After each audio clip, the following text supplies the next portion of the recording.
माननीय उपमहापौर, पुणे शहरात भटक्या कुत्र्यांची संख्या मोठ्या प्रमाणावर वाढत असून भटक्या कुत्र्यांच्या हल्ल्यामध्ये अनेक नागरिक जखमी होत आहेत.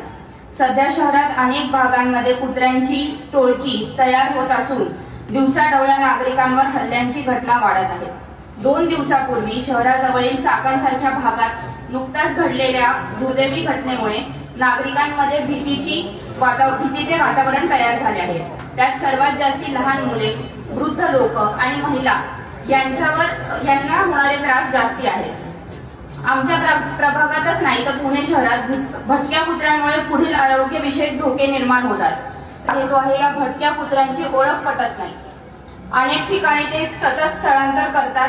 लसीकरण झाले की आहे हे नाही याची खात्री नागरिकांना करता येत नाही. भटक्या कुत्र्यांच्या गळ्यात रिफ्लेक्टर पट्टा आहे का नाही हेही गडबडीत बरेच वेळा दिसत नाही. या इतर सर्वांप्रमाणेच कुत्र्यांना या शहरात राहण्याचा जगण्याचा हक्क आहे हे मान्य आहे. मात्र शांततापूर्ण सहजीवनासाठी व कुत्र्यांमुळे माणसाला जीवाला मुकाला लागू नाही यासाठी आम्हाला खालील मागण्या आम्ही करत आहोत. पुणे शहरातील भटक्या कुत्र्यांची अधिकृत गणना म्हणजे सर्वे आम्हाला तात्काळ करून पाहिजे. मोठ्या प्रमाणावर नसबंदी, एबीसी जे वॅक्सिन आहे ते आणि रेबीज लसीकरण मोहीम राबवावी. लसीकरण झालेल्या कुत्र्यांना स्पष्ट ओळख इतर इयर टॅग किंवा कॉलर देण्यात यावी.